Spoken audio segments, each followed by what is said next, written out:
Amerika Serikat sudah cukup. Mereka merasa telah menghabiskan terlalu banyak uang untuk membela negara-negara yang jaraknya ribuan mil dari perbatasannya. Dan sudah saatnya semua itu dihentikan. Uang itu seharusnya untuk membela Amerika di dalam negeri. Artinya penarikan penuh dari NATO. Kami akan membahas kelanjutan episode The Infographics Show tentang nasib NATO tanpa Amerika Serikat. Hari pertama adalah langkah yang telah direncanakan selama setahun. Amerika Serikat mengaktifkan Pasal 13 Traktat NATO dengan memberi pemberitahuan penolakan ke anggota lain. Ironisnya, Amerika Serikat memberitahu dirinya sendiri sesuai Pasal 13 sebelum memberitahu 31 anggota NATO lain. Itu berita besar saat itu, tapi proses lambat memberi harapan pada pemimpin Eropa bahwa Presiden Amerika Serikat mungkin berubah pikiran. Selama setahun, mereka akan melihat betapa berharganya NATO, baik bagi pertahanan Amerika Serikat maupun kemampuannya untuk menunjukkan kekuatan dan pengaruh ke seluruh dunia. Lagi pula, bukankah Amerika adalah satu-satunya negara yang pernah mengaktifkan Pasal 5 dari Perjanjian NATO, meminta negara lain untuk membantunya setelah serangan 11 September 2001 di wilayahnya? Tentu saja itu harus berarti sesuatu, bukan? Sayangnya, bagi anggota NATO lainnya, Amerika Serikat tidak mengubah keputusannya. Masa penolakan selama 1 tahun berakhir, dan Amerika Serikat mulai secara aktif mempersiapkan diri untuk keluar dari NATO. Semua bermula dari pangkalan militer Amerika di Eropa saat alarm berbunyi di markas-markas itu. Puluhan pangkalan militer ditempati mantan rekan NATO Amerika, Jerman, Polandia, Inggris, Belgia, Norwegia, Spanyol, dan Portugal menampung personel militer Amerika Serikat. Secara keseluruhan, ada lebih dari 40 pangkalan yang tersebar mulai dari Greenland yang dimiliki oleh anggota NATO Denmark hingga perbatasan Turki dengan Rusia. Mereka semua tutup pada hari kedua. Penutupan ini terjadi lebih cepat dari perkiraan. Semuanya bermula saat Amerika Serikat menarik 20.000 tentaranya dari negara-negara NATO kecil di perbatasan Rusia dan Belarus. 20.000 tentara Amerika Serikat di Baltik seperti Lituania, Estonia, Latvia, serta Polandia dan Rumania tidak pergi bersamaan. Butuh waktu untuk menyelesaikan penarikan penuh, tetapi mereka sedang dalam proses keluar. Di tempat lain di Eropa, penarikan serupa juga mulai dilakukan di pangkalan-pangkalan militer Amerika Serikat lainnya. Jerman mulai kehilangan banyak dari 39.000 personel Amerika yang ditempatkan di sana. Ratusan dari 10.000 tentara Amerika di Inggris dikemas ke dalam kapal dan pesawat saat mereka pulang ke rumah. Sebanyak 13.000 tentara Amerika Serikat di Italia juga sedang meninggalkan negara itu. Penarikan seluruh pasukan Amerika Serikat akan memakan waktu beberapa bulan, dan setelah selesai, anggota NATO di Eropa akan kehilangan 75.000-105.000 tentara Amerika Serikat dari 3 matra. Ada sisi positif bagi anggota NATO di Eropa. Tentara Amerika pulang, tapi meninggalkan infrastruktur miliaran dolar. Amerika Serikat tidak bisa membongkar pangkalannya dan memulangkannya karena sudah banyak mengeluarkan dana untuk pangkalan NATO di Eropa. Tahun 2022, Amerika mengucurkan 38 miliar dolar ke dana inisiatif penangkalan Eropa, lalu 42 miliar dolar pada tahun berikutnya. Sebagian besar uang digunakan untuk membangun landasan udara, fasilitas penyimpanan, dan kompleks pelatihan yang kemudian ditinggalkan Amerika Serikat. Fasilitas penyimpanan akan dikosongkan dari senjata Amerika dalam beberapa bulan ke depan, namun tetap berada di tanah Eropa. Amerika Serikat tidak bisa membenarkan atau membongkar infrastruktur yang sudah dibangun, tapi setidaknya bisa menghemat sedikit uang. Amerika Serikat membayar 66% dari biaya tahunan sebesar 25 miliar dolar untuk menggunakan dan memasok pangkalan-pangkalan itu, sementara sekutunya menanggung 34% sisanya.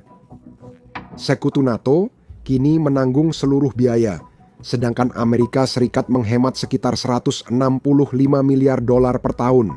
Itu hanya sedikit untuk negara yang menghabiskan lebih dari 840 miliar dolar per tahun untuk pertahanan. Hari ke-10 penarikan pasukan pemimpin negara NATO Eropa panik. Meski punya setahun untuk bersiap, mereka tetap belum siap. Ini khas Eropa. Uni Eropa sering terjebak perdebatan. karena banyak anggotanya juga di Uni Eropa dan NATO. Sudah banyak diskusi tentang langkah saat Amerika Serikat mundur, tapi aksi nyata masih kurang. Hari ke-10 penarikan NATO oleh Amerika, pembicaraan makin banyak. Para pemimpin Eropa, seperti Presiden Prancis, Perdana Menteri Inggris, dan Kanselir Jerman, berkumpul di Brussels untuk membahas langkah selanjutnya. Beberapa sudah punya rencana. Jerman, misalnya, sudah bersiap untuk mengambil alih kendali atas pangkalan-pangkalan tersebut. Amerika Serikat sedang meninggalkan. Begitu juga dengan Inggris dan Italia. Negara-negara ini membahas perubahan militer untuk memanfaatkan infrastruktur peninggalan Amerika Serikat, meski perdebatan sudah dimulai. Negara-negara Baltik khawatir setelah 20.000 tentara Amerika Serikat ditarik dari wilayah mereka sehingga membuat mereka lemah. Lituania, Estonia, dan Latvia total hanya punya sekitar 48.000 tentara. Gabungan kekuatan itu cukup solid, tapi tetap tak mampu menghadapi lebih dari 13 juta tentara Rusia di negara-negara itu. Negara Baltik memberitahu pemimpin Eropa NATO bahwa mereka adalah garis depan dan pertahanan pertama NATO melawan ancaman terbesar, namun sangat kekurangan kekuatan. Mereka butuh lebih banyak pasukan dan perlengkapan, tapi seperti biasa di Eropa, tak ada komitmen langsung. Inggris, Prancis, dan Jerman berjanji mengirim tentara ke Baltik, namun belum menyebut jumlah atau waktu kedatangan. Mereka harus melindungi diri sendiri dengan membangun militer sebelum fokus ke luar negeri. Pertemuan itu tegang. Perpecahan muncul ketika Amerika menarik perlindungan dari anggota NATO di Eropa. Dan selama itu, Rusia sangat bernafsu menghadapi versi baru NATO ini. Tapi itu belum bisa terjadi sekarang. Dalam beberapa bulan ke depan, Rusia akan mengambil langkah yang melemahkan NATO di Eropa. Hari ke-14 anggota NATO di Eropa kembali terpukul. Senjata nuklir dan pasukan Amerika akan pergi. Program berbagi nuklir NATO masih ada, namun kontributor utamanya adalah Amerika Serikat yang menempatkan senjata nuklir di Belgia, Italia, Jerman, Turki, dan Belanda sebelum mundur. Dalam beberapa bulan, senjata nuklir dikembalikan ke negara asal, menghilangkan perlindungan nuklir Eropa. Namun, anggota NATO masih memiliki senjata nuklir. Inggris punya 225 senjata nuklir, sementara Prancis membawa 290 ke NATO. Jerman sangat ingin menampung sebagian senjata itu. Jerman lebih dekat ke Rusia dibanding Prancis atau Inggris, sehingga penempatan senjata nuklir di Jerman adalah pilihan alami. Ancaman nuklir NATO jelas berkurang signifikan. Bahkan jika melihat di luar 100 senjata nuklir Amerika yang diambil dari pangkalan NATO di Eropa. Faktanya, tanpa Amerika Serikat, NATO kalah jumlah hulu ledak nuklir dari Rusia.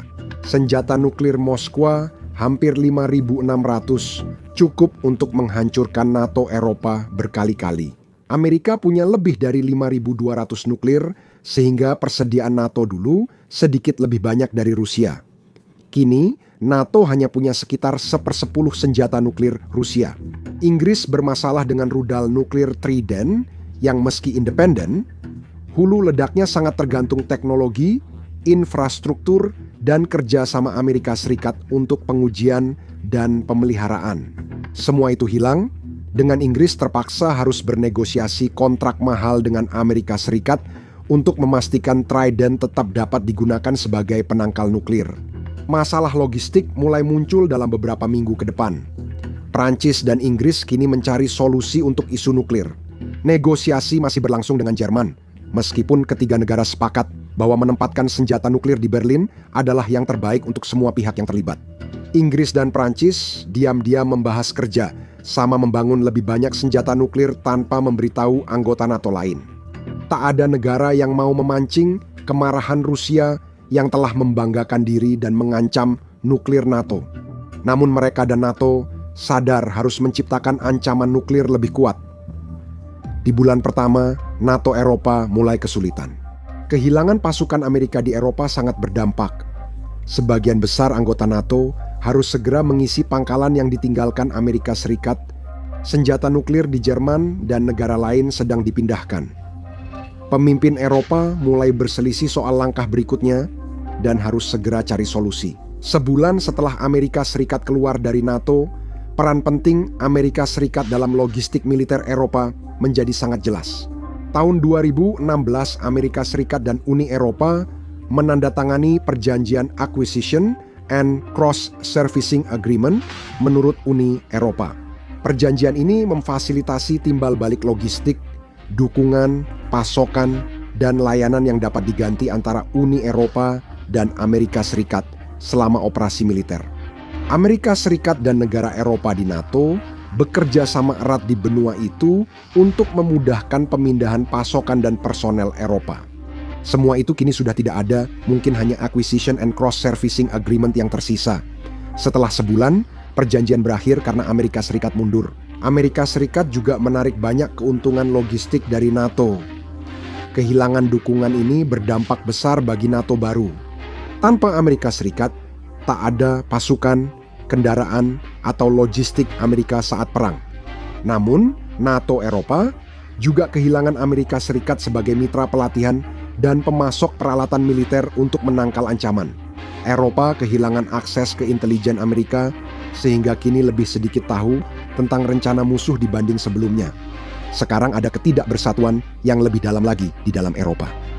Tanda-tanda perpecahan ini sebenarnya sudah mulai terlihat ketika para pemimpin Eropa bertemu setelah penarikan Amerika.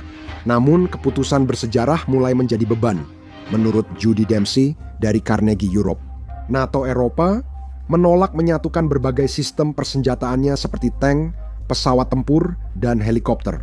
Beberapa negara seperti Inggris dan Prancis memang bekerja sama membuat rudal Storm Shadow, tapi itu biasanya hanya contoh terisolasi.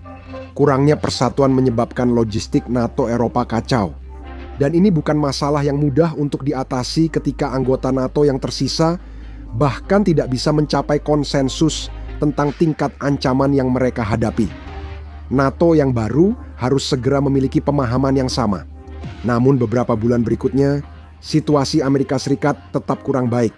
Bulan kedua, suasana langsung setelah Amerika Serikat keluar dari NATO awalnya penuh perayaan, setidaknya di beberapa kalangan di negara itu, tetapi masalah mulai bermunculan.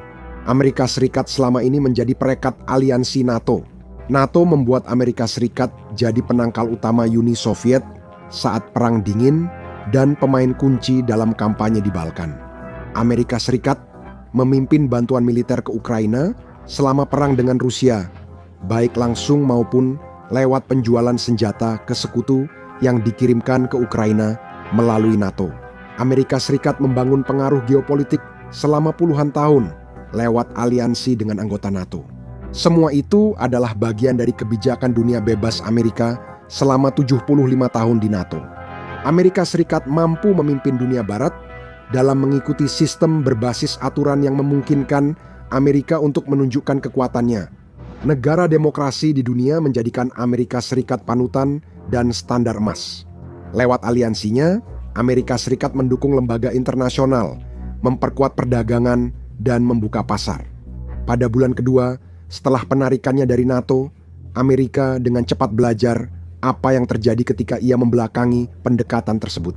Amerika kehilangan salah satu kehadiran utamanya dalam proyeksi kekuatan dan tak lagi jadi ancaman langsung bagi Rusia. Dengan mempertahankan pangkalan di Eropa, Amerika Serikat juga merusak hubungan secara drastis dengan anggota NATO lainnya. Negara-negara Eropa mengandalkan Amerika sebagai pengikat dan proyektor kekuatan utama untuk menahan ancaman seperti Rusia. Kepercayaan telah hancur dan Amerika Serikat mulai merasakan dampaknya meski tetap bisa menjaga diri. Amerika Serikat dikelilingi Samudra Atlantik dan Pasifik yang melindunginya dari Tiongkok dan Rusia, serta memproduksi cukup minyak untuk kebutuhan energinya. Pada 2020, Amerika memproduksi 184 juta barel minyak per hari, sedangkan kebutuhan warganya 181,2 juta barel. Amerika Serikat tidak kekurangan pangan. Pada 2010, sektor pertanian memproduksi cukup makanan untuk menyediakan 4.000 kalori per orang per hari, cukup untuk seluruh penduduknya. Namun, semua itu tidak mengubah fakta bahwa perdagangan minyak, pangan, dan begitu banyak komoditas lainnya sangat penting bagi Amerika Serikat. Perdagangan antara Amerika Serikat terakhir Anggota Eropa NATO mencapai 9,759 miliar dolar pada 2024 dengan Amerika Serikat mengimpor barang senilai 6,058 miliar dolar dari Eropa. Tahun itu, perdagangan dengan Inggris, anggota NATO di luar Uni Eropa, hampir 380 miliar dolar. Perdagangan itu tidak begitu saja hilang. Namun, sekarang setelah Amerika Serikat keluar dari NATO, masalah kepercayaan menjadi pertaruhan. Anggota NATO di Eropa tidak lagi mempercayai Amerika Serikat untuk menepati janjinya. Banyak anggota NATO di Eropa mencari alternatif, namun mereka tetap membutuhkan hubungan dagang dengan Amerika Serikat.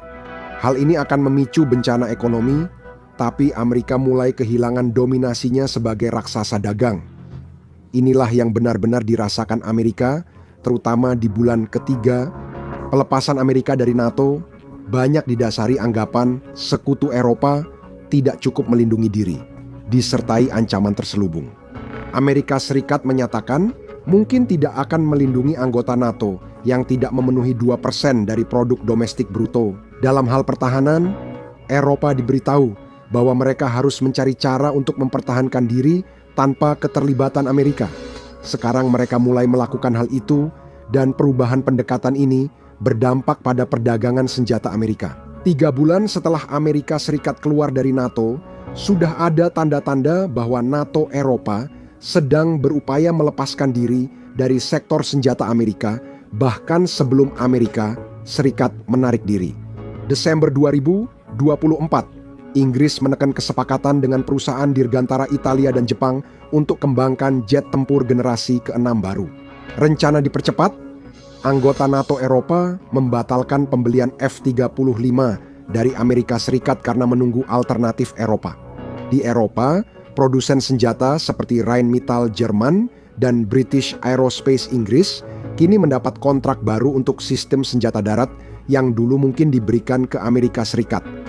Dampaknya tidak langsung karena kontrak yang sudah ditandatangani tetap berlaku meski ada beberapa pembatalan.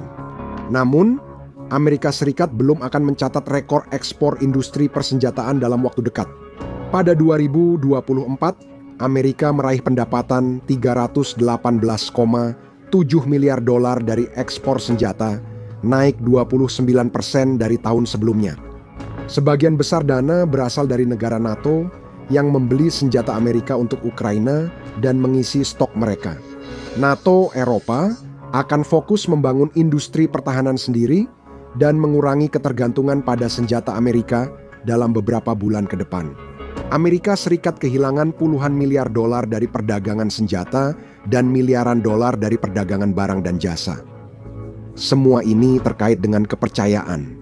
Bagaimana 31 anggota NATO lainnya bisa mempercayai senjata Amerika setelah Amerika Serikat mundur? Semua senjata itu butuh keterlibatan Amerika Serikat seperti pemeliharaan, pelatihan, dan intelijen, bukan hanya manufaktur. Lebih baik memusatkan semua dan menarik Amerika Serikat dari situasi itu. Keputusan NATO menjauhi senjata Amerika juga jadi masalah domestik bagi Amerika Serikat. Meski Amerika Serikat mengeluarkan 850 miliar dolar per tahun untuk pertahanan, Lockheed Martin dan Boeing tetap bergantung pada ekspor. Penjualan turun membuat keuntungan menurun dan ribuan orang Amerika kehilangan pekerjaan. Namun, Amerika tetap mendapat apa yang diinginkan. Eropa kini belajar mempertahankan diri, membuat NATO Eropa lebih mandiri dan berdampak besar pada keuangan Amerika. Bulan ke-6, serangan cyber kini memengaruhi Amerika Serikat dan anggota NATO lain. Ini tak terhindarkan. Penarikan Amerika dari aliansi pertahanan kolektif membuka peluang bagi Rusia dan Tiongkok yang sudah aktif di bidang siber meski Amerika masih di NATO. Antara 2002-2024, Rusia melakukan 378 serangan cyber bermuatan politik.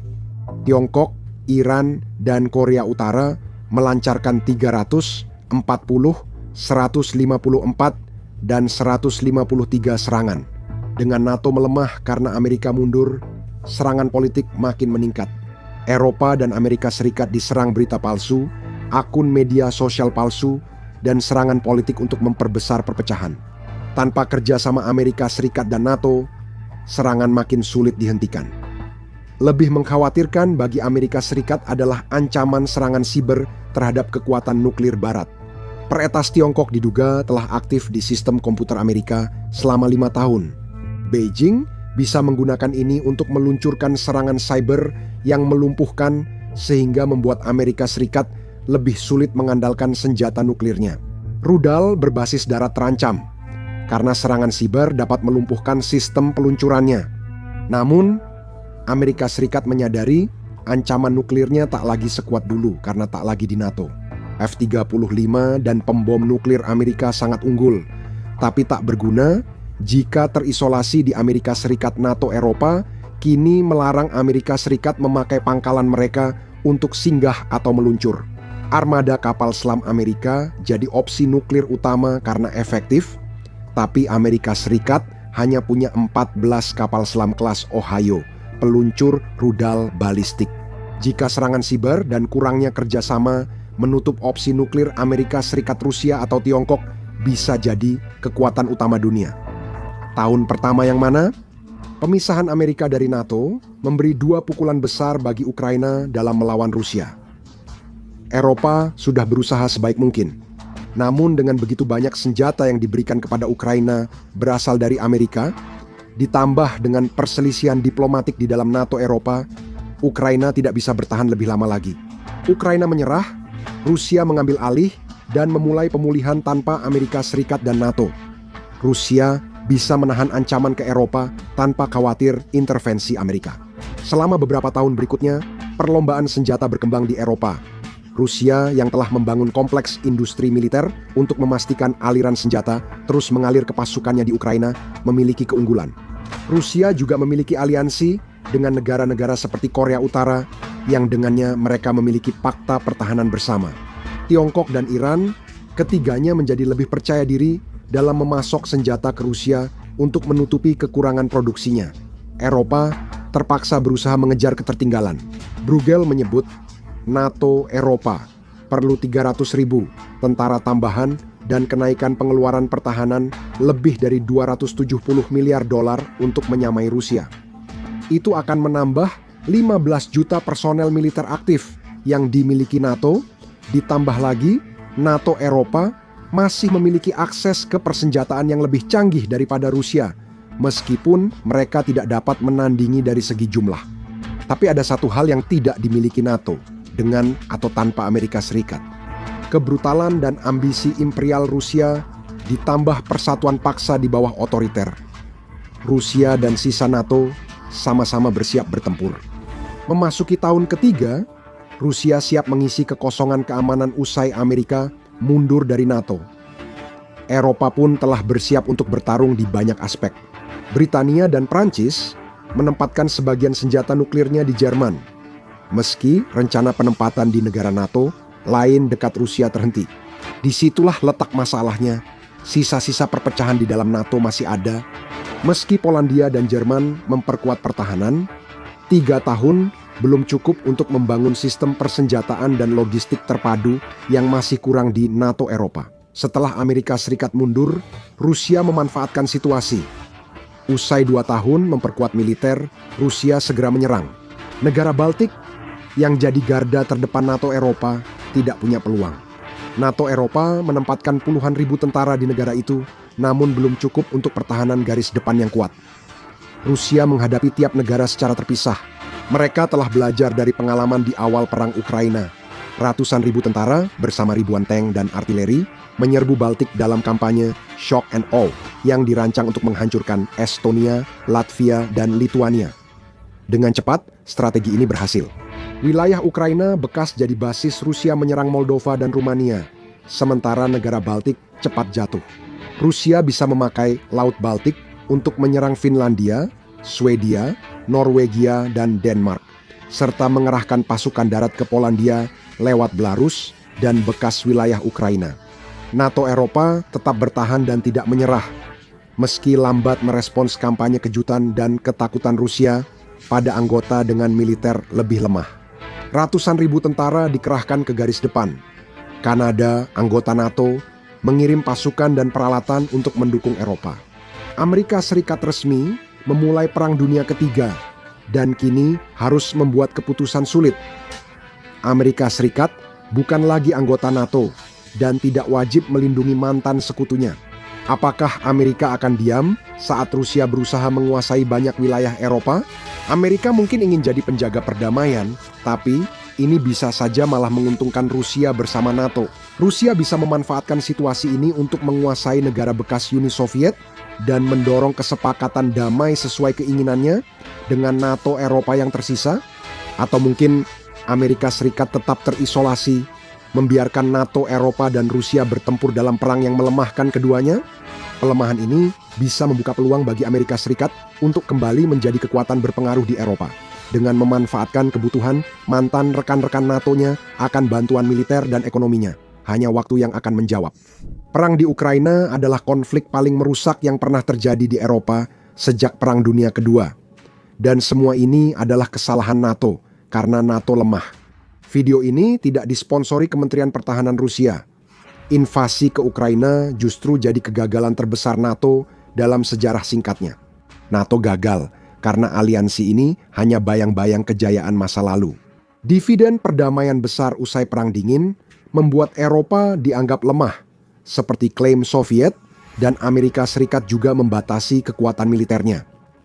Masa damai berakhir, perang terjadi di Eropa karena NATO memilih diam selama 30 tahun. NATO dibentuk usai Perang Dunia Kedua karena kehancuran Eropa dan munculnya Uni Soviet. Amerika Serikat bertanya kepada Eropa, "Hei, bagaimana kalau kita membuat aliansi militer paling kuat sepanjang masa?" Lalu Eropa menjawab, "Ya, itu ide yang bagus.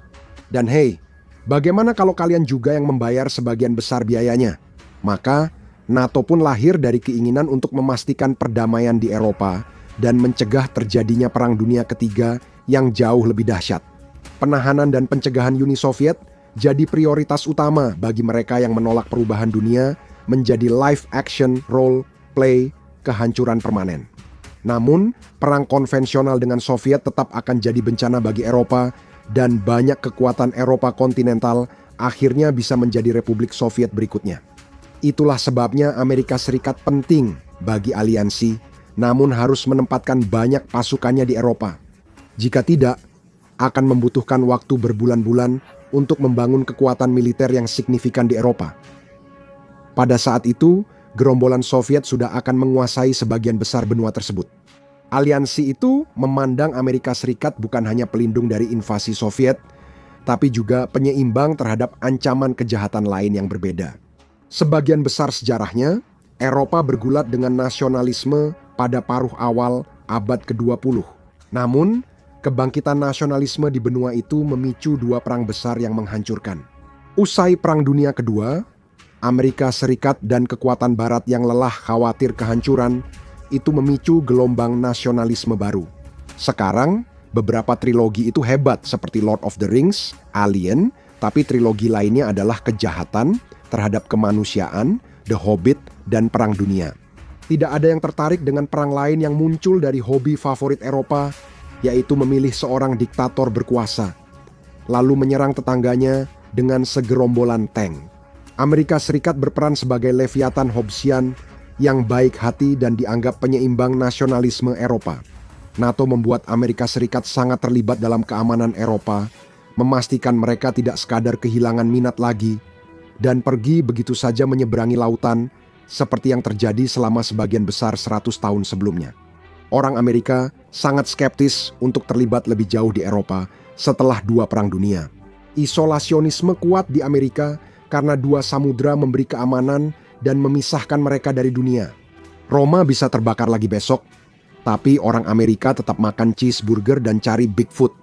Kecuali bangsa barbar membangun armada kapal induk. Cara terbaik menghindari konflik adalah semua orang rukun dalam kelompok kecil yang rapat, tanpa ada ruang untuk mengambil senjata.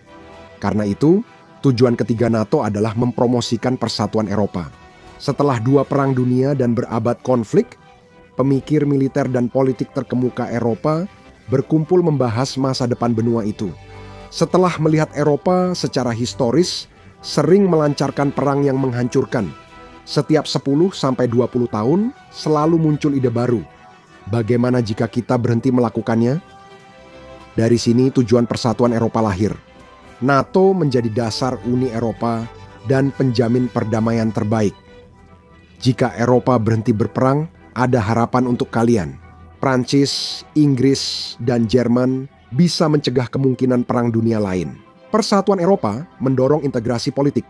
Sebuah hal yang sangat diperhatikan ketika komunisme menyebarkan pengaruhnya di seluruh Eropa Tengah yang dilanda perang. Dan setelah pemerintahan Republik Ceko digulingkan oleh para pemberontak. Oleh karena itu, Uni Soviet memandang komunisme sebagai satu-satunya cara untuk memastikan kelangsungan hidupnya melawan Barat yang kapitalis. Dengan demikian, panggung pun secara alami disiapkan untuk konflik antara kedua blok tersebut. NATO resmi berdiri tahun 1949 meski perang tak benar-benar hilang. Namun, NATO tetap diakui sebagai aliansi internasional paling sukses sepanjang masa. Liga Delos melindungi Eropa dari serangan Persia yang bisa mengubah sejarah, namun tidak mencegah perang nuklir yang bisa mengakhiri dunia. Keberhasilan terbesar NATO adalah memastikan bahwa Perang Dingin tidak pernah berubah menjadi perang terbuka. Melalui kombinasi penahanan dan pencegahan, NATO mampu memastikan bahwa setiap konflik antara dirinya dan Uni Soviet akan menimbulkan biaya yang terlalu berat untuk ditanggung, atau bahkan tidak memiliki benih-benih yang dibutuhkan untuk berkembang. Tanpa NATO, Eropa akan terpecah akibat konflik Barat kapitalis dan Timur komunis, menciptakan mimpi buruk berupa potensi Tong Mesiu yang bisa memicu Perang Dunia Ketiga. Kekuatan utama NATO adalah menunjukkan persatuan melawan ekspansionisme dan pengaruh Soviet. Kadang-kadang, negara anggotanya mengambil langkah tidak demokratis untuk membungkam individu pro-komunis. Hei, kamu bisa memilih memiliki alat produksi atau memilih menghindari holocaust nuklir. Kekuatan terbesar kedua NATO adalah persatuan kekuatannya. Organisasi Perjanjian Atlantik Utara jauh lebih kuat daripada negara manapun secara individu, dan inilah yang memungkinkan aliansi tersebut untuk menghadapi Uni Soviet yang kadang-kadang agresif. Aliansi ini siap menuntut harga darah dari Soviet untuk setiap upaya masuk ke Eropa Barat, baik dengan cara konvensional maupun nuklir. Namun hal ini rumit, karena kekuatan militer terbesar aliansi Amerika Serikat ada di seberang lautan. Amerika Serikat seperti Liga Keadilan. Superman versi Eropa lebih keren dari Batman, alur ceritanya lebih bagus, dan ada layanan kesehatan gratis. Namun, saat Soviet dan sisi gelap menyerang, kamu pasti ingin Superman hadir, menghantam tank T-62 dengan tinju super kuatnya. Tantangan aliansi adalah sebagian besar kekuatan militer Amerika berada di luar negeri atau area panas lain. Kadang militer terlibat di tempat lain seperti Perang Vietnam atau sibuk membebaskan negara demokrasi Amerika Selatan dari diri mereka sendiri. Selama Perang Vietnam, banyak kekuatan militer Amerika Serikat dikerahkan hampir 2 dekade. Karena itu, peran NATO makin penting. Persatuan Eropa Barat jadi hambatan besar bagi Soviet, meski tanpa keterlibatan penuh Amerika Serikat. Namun, situasinya mungkin berbeda, sehingga manuver politik NATO menjadi salah satu kemenangan terbesarnya. Spanyol bisa menjadi titik lemah pertahanan NATO sebelum bergabung pada 1982. Namun, masa depan masih belum pasti. Setelah Francisco Franco wafat pada 1975, Juan Carlos, raja pilihan Franco, memimpin Spanyol melalui reformasi demokratis. Soviet berupaya mempengaruhi Franco, tapi kurang berhasil karena Franco pernah melawan komunis di Perang Saudara Spanyol. Jika keadaan berjalan berbeda, Spanyol mungkin menjadi anggota blok Soviet yang paling barat. Langkah ini akan meningkatkan ketegangan di Eropa ke tingkat yang tak terbayangkan. Manuver politik cerdik dan budaya persatuan Eropa dari NATO membantu mencegah hal itu terjadi. Namun, persatuan NATO juga membantu secara signifikan membatasi proliferasi nuklir yang semakin menambah daftar keberhasilannya. Pasal 5 Piagam Aliansi menyatakan serangan pada satu anggota dianggap serangan pada semua, termasuk serangan nuklir. Awal Perang Dingin adalah masa kacau. Dunia membangun kembali setelah perang dan mulai meliberalisasi nilai-nilai. The Beach Boys menyebarkan budaya Amerika ke dunia, Sementara ancaman nuklir mengintai semua negara. Serangan nuklir di Hiroshima dan Nagasaki menunjukkan bahwa satu-satunya cara mencegah serangan nuklir adalah memiliki senjata nuklir. Pengetahuan ilmiah dan keahlian teknis yang dibutuhkan menjadikan pengembangan senjata nuklir sangat mahal dan sulit. Namun, ini membuatnya tetap dalam jangkauan banyak negara besar yang berusaha membatasi penyebaran senjata nuklir dan mengurangi risiko kepunahan. Amerika Serikat mengajak banyak negara di bawah payung nuklirnya lewat kebodohan agresif dengan dukungan besar dari NATO. NATO juga mengakui janji Amerika membalas serangan nuklir dengan nuklir terhadap siapapun yang menyerang negara mitra non-NATO seperti Jepang atau Korea Selatan. Tanpa legitimasi tersebut, kedua negara ini akan dengan wajar mempertanyakan apakah Amerika Serikat benar-benar bersedia menukar Los Angeles dengan Seoul atau Tokyo dalam perang nuklir. Dan jawabannya adalah tidak, sama sekali tidak. Tetapi kami dengan senang hati akan menukar seluruh negara bagian Florida dengan komitmen kuat terhadap pasal 5 NATO. Namun, negara-negara di bawah payung nuklir Amerika bisa merasa aman dan nyaman dalam pelukan nuklir Amerika yang besar dan kuat. Mengetahui bahwa Amerika Serikat memiliki kredibilitas untuk merespons jika terjadi krisis. Hal ini secara langsung membantu membatasi proliferasi nuklir dan dengan demikian mengurangi risiko umat manusia menghilang secara permanen karena terlalu bodoh untuk tidak melukai diri sendiri. Mencegah bencana nuklir global, menghentikan perang internal Eropa, dan membuka jalan bagi Uni Eropa membuatmu kandidat utama medali emas aliansi terbaik sepanjang sejarah. Tapi meskipun begitu, Ukraina telah membuktikan bahwa NATO adalah sebuah kegagalan, benar-benar gagal menghadapi tantangan terbesarnya sejak Perang Dingin. Pada awal Perang Dingin, itu adalah masa yang gila. Akhirnya bahkan lebih gila lagi. Dunia lega saat ancaman kehancuran nuklir sirna. Persatuan Eropa maju pesat, sementara musik grunge menggeser kejayaan hair metal 80-an power ballads. Manusia berhasil melewati Perang Dingin dengan NATO di garis depan. Setelah tembok Berlin runtuh, pengeluaran NATO menurun. Setelah Uni Soviet runtuh, pengeluaran pertahanan NATO turun drastis, terutama di negara-negara Eropa. Jauh dari kenyataan, perang berikutnya seakan hanya berupa pelukan dan semangat jika menurut mereka. Anggota NATO Eropa mengurangi anggaran pertahanan demi membeli kroasan dan membangun diskotek. Amerika Serikat memangkas anggaran pertahanan dan mengumpulkan para pemimpin sektor pertahanan untuk perpisahan emosional. Berbeda dengan Eropa, Amerika Serikat kini satu-satunya negara adikuasa sehingga bertanggung jawab menjaga tatanan global. Membentuk dunia sesuai keinginan sendiri ternyata sangat menguntungkan. Jadi, sementara pengeluaran pertahanan menurun drastis di seluruh NATO, Amerika Serikat dan beberapa mitra lainnya tetap berkomitmen kuat terhadap pengeluaran pertahanan. Memasuki 2000-an Eropa terlena oleh perdamaian dan layanan kesehatan gratis, sehingga militer mereka sangat memprihatinkan. 10 tahun sebelumnya, militer Eropa memimpin Perang Teluk 2002, namun kini kesulitan memenuhi kebutuhan tempur di Perang Baru Timur Tengah. Lalu, selama 8 tahun berikutnya, benua ini justru mengambil pelajaran yang salah. Meskipun dalam hal ini, mereka bukan satu-satunya yang patut disalahkan. Amerika Serikat juga memiliki pandangan sempit tentang teror. Bahkan hampir mengubah militernya untuk perang gerilya, intensitas rendah melawan teroris dan pemberontak. Hal ini membuat Amerika Serikat tidak siap menghadapi kebangkitan Tiongkok dan Rusia sebagai rival. Pada 2006 jelas, aliansi itu telah membiarkan militernya melemah. Oleh karena itu, para menteri pertahanan NATO secara kolektif sepakat untuk berkomitmen mengalokasikan 2% dari produk domestik bruto untuk belanja pertahanan. Namun, hal ini terbukti sulit diterima oleh masyarakat Eropa. Setelah Uni Soviet runtuh, Rusia hanya beruang teddy besar yang ramah, korup, dan menawarkan gas murah. Siapa yang akan membiayai kelas seni gratis untuk anjing jalanan jika dana pemerintah habis untuk militer? Tak heran, banyak negara gagal capai 2%. Meski setelah invasi Rusia ke Ukraina, hanya 7 negara yang capai target pengeluaran ini. Amerika Serikat, Inggris, Polandia, Estonia, Yunani, Latvia, dan Lituania. Kami tak bilang Eropa menumpang gratis pada komitmen Amerika Serikat, tapi Eropa jelas memanfaatkan kewajiban perjanjian Amerika untuk membela mereka. Fakta ini makin membuat pemilih di Amerika Serikat frustrasi seiring waktu.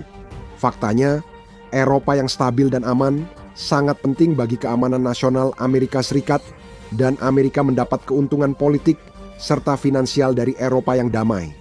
Investasi militer Amerika Serikat di Eropa memberikan perdamaian yang dinikmati kedua pihak di Atlantik selama beberapa dekade. Lebih baik Eropa mulai menanggung biaya pertahanan sendiri.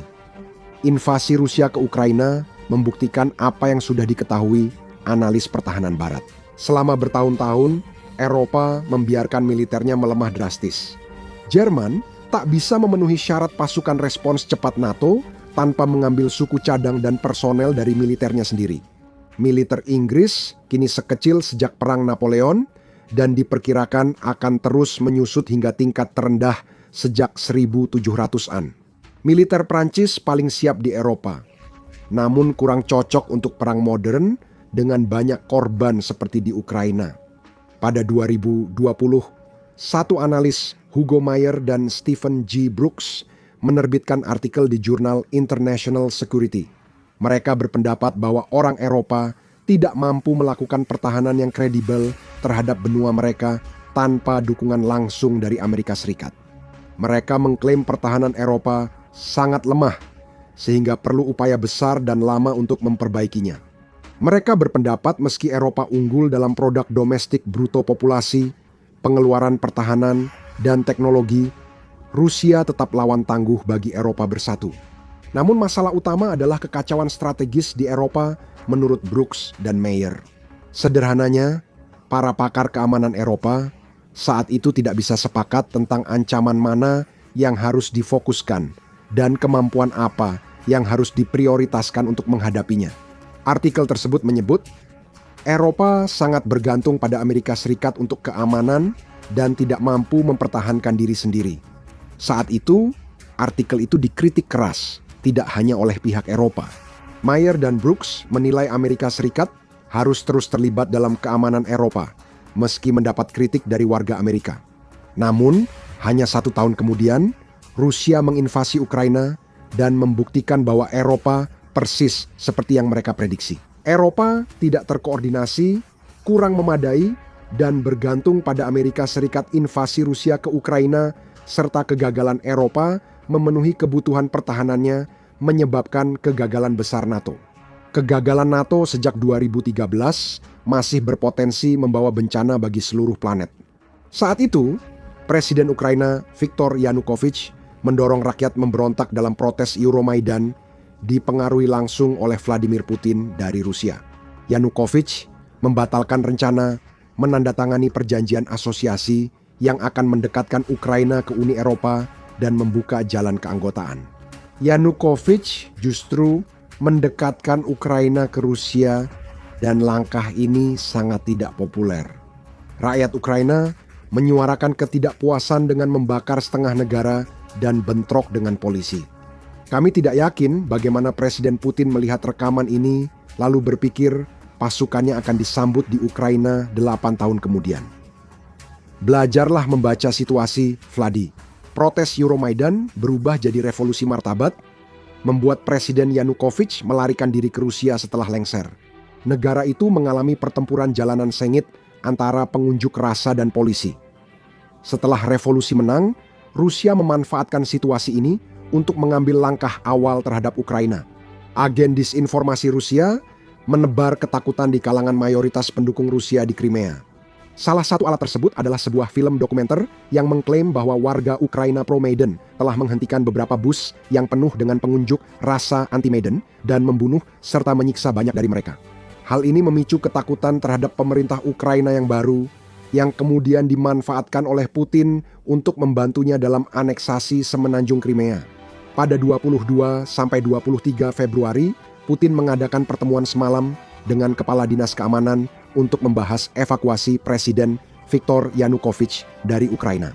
Pada akhir pertemuan, Putin menegaskan Rusia harus segera bertindak untuk mengembalikan Crimea ke Rusia. Glavnoe Razvedivatelnoe Upravlenie dan Federalnaya Sluzba Bezopasnosti segera mengirim agen untuk bernegosiasi dengan warga pro-Rusia dan membentuk kelompok pertahanan bersenjata guna mendukung invasi Rusia. Pemerintah Crimea yang otonom menyatakan akan mendukung pemerintah baru Kiev. Sebagai tanggapan, unjuk rasa pro-Rusia di Simferopol mengganti bendera Ukraina dengan Rusia, sementara pro-Euromaidan menuntut parlemen Crimea mundur. Di Sevastopol, Rusia memanfaatkan klub motor Night Wolves untuk mempersenjatai dan mengorganisir pendukung pro-Rusia sebagai kelompok pertahanan sipil. Pada 27 Februari 2014 pasukan Rusia tanpa tanda menyerbu Crimea dan merebut gedung parlemen Crimea sebagai persiapan invasi Rusia. Parlemen terpaksa mengadakan sidang darurat untuk mengganti Perdana Menteri dengan anggota Partai Persatuan Rusia, yang sebelumnya hanya mendapat 4% suara pada pemilu terakhir. Anggota parlemen mengatakan pasukan Rusia melarang mereka bicara dengan jurnalis, mengambil ponsel, dan mengetahui suara mereka sudah dicobloskan tanpa sepengetahuan mereka. Presiden Rusia, Vladimir Putin, membantah tuduhan bahwa pasukannya berada di Ukraina dan malah mengklaim bahwa seluruh peristiwa tersebut diorganisir dan dijalankan oleh separatis Ukraina. Namun, pada musim panas, Crimea telah dianeksasi sebagai wilayah Federasi Rusia, dan Rusia akhirnya mengakui bahwa mereka memiliki pasukan di semenanjung tersebut. Respons internasional cepat tapi lemah. Perserikatan Bangsa-Bangsa mengeluarkan resolusi tidak mengikat dengan 100, setuju 11 menolak, dan 58 abstain menyatakan aneksasi itu tidak sah. Mengirim Rusia emoji wajah cemberut lewat pesan teks. Pejabat Rusia dan Crimea dilarang bepergian ke Kanada, Amerika Serikat, atau Uni Eropa. Jepang juga menjatuhkan sanksi ringan dengan menangguhkan pembicaraan militer, luar angkasa, investasi, dan visa dengan Rusia. Sanksi-sanksi itu sebagian besar dianggap lelucon oleh Federasi Rusia. Duma Rusia mengesahkan resolusi dengan suara bulat yang meminta Barat memasukkan semua anggotanya ke daftar sanksi. Kegagalan NATO di Ukraina bermula dari aneksasi Crimea oleh Rusia. Sanksi ekonomi berdampak pada ekonomi Rusia, namun tidak langsung menyasar Putin dan lingkarannya. Sanksi itu tidak spesifik, sehingga dampaknya terbatas pada kemampuan Rusia melanjutkan agresi ke Ukraina. Sanksi ke depan akan lebih tegas, melarang penjualan teknologi penggunaan ganda ke Rusia untuk aplikasi sipil dan militer. Secara serius melemahkan kemampuan Putin untuk menyediakan drone bagi angkatan bersenjatanya, misalnya. Namun, secara keseluruhan, sanksi tersebut gagal mencegah Rusia melakukan agresi lebih lanjut. Respon militer NATO juga lemah. Mayoritas anggota paling timur justru meminta lebih banyak kehadiran Amerika di negara mereka. Negara-negara Baltik, serta Polandia dan Rumania, melihat tanda-tanda yang jelas dan menyadari bahwa mereka sekarang berada di garis depan konflik baru dengan Rusia. Oleh karena itu, mereka menuntut brigade yang ditempatkan secara permanen di wilayah mereka dari NATO. Tetapi, seperti yang bisa diduga, hanya Amerika Serikat yang siap memenuhi permintaan tersebut. Polandia meminta perlindungan ke Amerika Serikat yang merespons dengan mengirim 2 brigade infanteri baru dan memperkuat pasukan lapis baja di Polandia. Rencana pangkalan militer baru di Polandia untuk 1.000 tentara Amerika Serikat segera selesai. Rumania juga membangun pangkalan militer baru di Laut Hitam sebagai titik penempatan pasukan Amerika Serikat. Bulgaria bekerja sama dengan Amerika Serikat untuk memperluas pangkalan militer dan membeli tank serta rudal dari perusahaan Amerika Serikat. Lituania menjadi tuan rumah brigade bermotor Amerika Serikat secara bergilir dan membeli peralatan baru dari Amerika Serikat untuk pelatihan. Keputusan-keputusan ini menguntungkan industri pertahanan Amerika Serikat, namun juga membebani militer dan logistiknya. Wajar jika orang Amerika mulai bertanya mengapa mereka harus membiayai pertahanan Eropa. Sentimen ini jelas disampaikan Presiden Donald Trump saat mempertimbangkan menarik Amerika Serikat dari NATO. Kurangnya penangkal militer yang kredibel di perbatasan NATO memungkinkan Putin bertindak hampir tanpa hukuman dalam invasinya ke Crimea. Begitu juga dengan perpecahan di antara anggota NATO sendiri terkait Rusia. Amerika Serikat, negara Baltik, Polandia, dan Rumania telah lama mendorong upaya membendung Rusia sebagai calon musuh. Namun, sebagian besar anggota NATO di Eropa enggan bekerja sama membendung Rusia, bahkan hampir merusak NATO dari dalam. Jerman agresif membangun hubungan ekonomi dengan Rusia, mengira kedekatan ekonomi akan membuat Rusia lebih bersahabat. Meski sering diperingatkan, Amerika Serikat Jerman tetap memberi Rusia semua pengaruh yang diinginkan. Jerman tidak hanya membantu mempercepat ketergantungan energi Eropa pada Rusia melalui investasi di pipa Nord Stream, tetapi juga sebenarnya membantu menggagalkan sanksi energi terhadap Rusia atas invasi ke Crimea dengan melobi agar sanksi tersebut dicabut. Dalam upayanya mencari energi murah dan pasar baru, Jerman melakukan segala cara untuk memberikan Rusia kendali atas Eropa. Turki, Prancis, Italia, dan Hungaria menggagalkan rencana NATO menambah sumber daya melawan potensi agresi Rusia demi mempererat hubungan keuangan. Keempat negara itu khawatir menyebut Rusia ancaman keamanan Eropa dan menerapkan strategi pembendungan bisa merusak hubungan ekonomi dengan Rusia. Turki di bawah Presiden Erdogan menjadi masalah bagi NATO, bahkan membeli sistem pertahanan udara Rusia yang bertentangan dengan kebijakan NATO. Amerika Serikat mengeluarkan Turki dari program F-35 menyebabkan hubungan tetap tegang hingga kini. Memang, sejak saat itu Turki berjalan di atas tali tipis antara komitmennya kepada NATO dan hubungannya dengan Rusia. Pada saat krusial, NATO terlalu sibuk memperkaya diri hingga gagal mencegah Rusia. Kurangnya respons tegas NATO terhadap invasi Rusia memungkinkan terjadinya invasi Ukraina 2022. Namun, invasi besar ini membuktikan kegagalan katastrofik NATO. Amerika Serikat telah lama memperingatkan kemungkinan invasi Rusia ke Ukraina. Namun, sebagian besar kekuatan Eropa menanggapinya dengan heran. Seperti tahun 2014, banyak negara Eropa enggan memusuhi Rusia demi menjaga bisnis dan energi yang menguntungkan.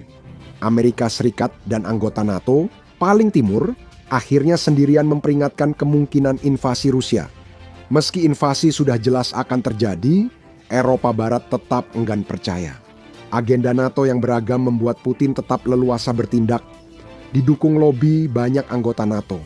Rusia percaya bahwa mereka memiliki pengaruh besar terhadap NATO dalam bentuk energi untuk mencegah NATO merespons tepat ketika NATO seharusnya bersatu dan segera memberikan bantuan militer kepada Ukraina yang akan dikepung. Aliansi itu terlalu terpecah untuk mengikat tali sepatunya sendiri. Bantuan ini bisa mengubah sejarah jika diberikan sebelum atau sesaat setelah invasi. Penumpukan perlengkapan militer Barat di Ukraina akan menjadi pencegah kuat bagi Putin. Janji sanksi tegas dan segera pun tetap diberlakukan, meski pada akhirnya diterapkan. Mereka baru bertindak setelah invasi dimulai, seharusnya ancaman itu diberikan sebelum invasi untuk mencegah Putin. Saat invasi dimulai, NATO ragu mengirim perlengkapan militer karena khawatir pemerintah Ukraina runtuh akibat serangan Rusia. Ini terjadi saat Barat masih percaya propaganda Rusia dan menganggap Rusia sebagai kekuatan militer hebat. Hanya karena Rusia mengadakan latihan militer yang mewah dan terkoordinasi setahun sekali di seberang perbatasan negara-negara Baltik. Namun, hal ini justru menyoroti satu lagi kegagalan NATO. Usai aneksasi Crimea, Amerika Serikat dan mitra NATO melatih serta merestrukturisasi militer Ukraina. NATO seharusnya berkomitmen penuh meningkatkan kemampuan militer Ukraina agar setara dan benar-benar berfungsi seperti militer Barat. Termasuk penggantian terus-menerus peralatan Soviet lama mereka dengan perlengkapan modern dari Barat. Langkah ini, bahkan lebih dari sanksi, akan menjadi pencegah terkuat terhadap agresi Rusia lebih lanjut. Setelah Ukraina terbukti mampu menahan Rusia, TOX mulai memasok peralatan berat yang dibutuhkan Ukraina. Untuk membela diri dari Rusia dan melanjutkan tradisi membantu kemenangan Rusia, NATO kembali gagal bertindak karena takut eskalasi yang tak nyata. NATO tidak memberi Ukraina banyak peralatan berat. Jadi Polandia berkata, pegang pierogi saya dan tetap mengirimkan sebanyak mungkin peralatan berat. Amerika Serikat tampak enggan menyakiti perasaan Putin dengan menghentikan genosida di Ukraina karena butuh berbulan-bulan untuk mengirim sedikit senjata canggih seperti HIMARS ke Ukraina. Namun, meski NATO mulai memberi senjata ke Ukraina, prosesnya sangat sulit seperti mencabut gigi. Setiap pengiriman senjata baru Harus dipertimbangkan semua anggota NATO dengan hati-hati selama berminggu-minggu atau berbulan-bulan untuk menilai dampaknya pada Putin. Tank, senjata yang paling dibutuhkan Ukraina, membutuhkan waktu hampir 1 tahun penuh hanya untuk mulai dipertimbangkan untuk dikirim ke Ukraina. Setelah Jerman memanipulasi aliansi soal Leopard 2 berbohong dan 3 kali mengubah syarat, barulah tank-tank itu disetujui dikirim ke Ukraina. Ngomong-ngomong, kecualikan Polandia dan negara Baltik. Jika mereka memimpin NATO, pasti semua tank NATO sudah diberikan ke Ukraina. Pada hari kedua invasi, Polandia mungkin sudah mengendarai tank itu sendiri ke garis depan. Ketidakharmonisan aliansi menyebabkan kegagalan terbesar NATO dalam sejarahnya. Situasi ini diperburuk oleh buruknya militer dan industri militernya. Senjata berat seharusnya diberikan sejak serangan ke Kiev gagal. Keputusan mengirimkannya secara bertahap membuat NATO langsung bertanggung jawab atas kematian ribuan militer dan warga sipil Ukraina. Meski sudah jelas Rusia lakukan kejahatan perang terhadap warga sipil Ukraina, NATO menolak percepatan pengiriman senjata. Namun kesiapan buruk untuk konflik konvensional juga jadi faktor utama kegagalan mereka di Ukraina. Saat Eropa damai, militer dan industri pertahanannya melemah. Fakta NATO tak mampu mengalahkan Rusia soal suplai di Ukraina sangat memalukan. Anehnya, anggota Eropa NATO justru menunda pengiriman senjata berat ke Ukraina dengan menolak mengirimnya dari stok aktif mereka. Saat isu pengiriman Leopard 2 ke Ukraina muncul, negara-negara Eropa langsung menghitung berapa Leopard yang bisa mereka kirim. Sampai sekarang, hanya sekitar 80 tank dijanjikan secara simbolis dan sangat sedikit yang sudah dikirim. Kita perlu bertanya, mengapa jumlah tank begitu sedikit? Tanyakan kepada orang Eropa Barat dan mereka akan mengatakan bahwa mereka membutuhkan tank mereka untuk pertahanan mereka sendiri, yang mana kita akan menanggapi dengan pertahanan dari apa? Perang apa yang menurut Eropa Barat memerlukan tank untuk bertahan? Ketika tidak ada kekuatan di dunia ini, kecuali Amerika Serikat yang memiliki logistik untuk bahkan mencapai Eropa Barat, dan Rusia adalah kegagalan kekuatan militer sedemikian rupa sehingga mereka terjebak di timur Ukraina. Yang butuh tank adalah anggota NATO di timur sebagai perisai, karena Rusia harus melewati mereka sebelum ke Jerman. Kecuali Rusia bisa menumbuhkan T-14 dan T-90 di pohon lalu mengirimkannya ribuan mil ke Prancis. Kami yakin Eropa Barat sangat membutuhkan tank, seperti laut butuh air. Dan Amerika Serikat juga tidak lepas dari tanggung jawab, karena negara itu sendiri memiliki ratusan kendaraan lapis baja yang disimpan dan bisa dengan mudah diberikan ke Ukraina. Banyak di antaranya sudah berada di stok yang telah diposisikan sebelumnya di Eropa, yang secara khusus ditempatkan di sana untuk melawan Rusia. Jangan salah, Rusia benar-benar berkomitmen penuh di Ukraina dan sama sekali tidak mampu mengancam Eropa lainnya. Korban tewas Rusia pada Februari sekitar 60.000, 100.000, dan 2 hingga 3 kali lipatnya luka-luka. Militer Rusia kini sangat memprihatinkan hingga kembali melakukan mobilisasi diam-diam dan melarang Wagner merekrut di penjara supaya tentara reguler Rusia yang melakukannya.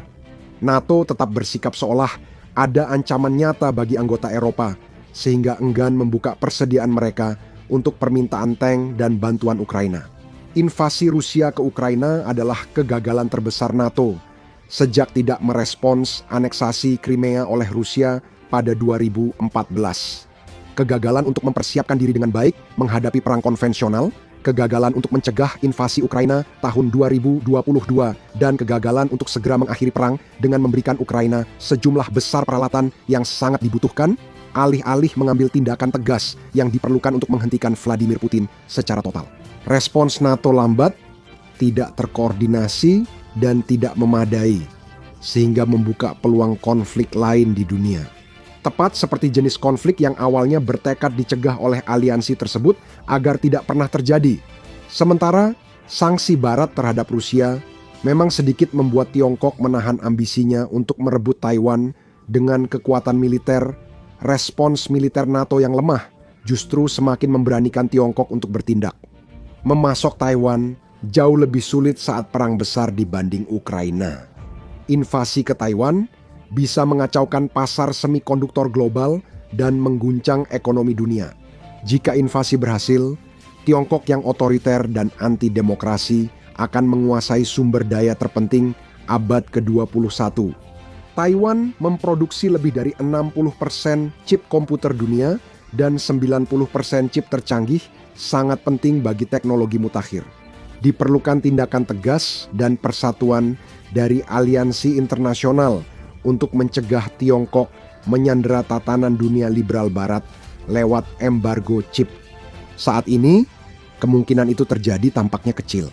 Sebagai aliansi internasional tersukses dengan negara-negara terkaya, mereka justru kesulitan memenangkan perang di wilayah sendiri. Sekarang, lihat masalah besar baru Putin yang terungkap untuk militer Rusia, atau klik video lain ini sebagai gantinya.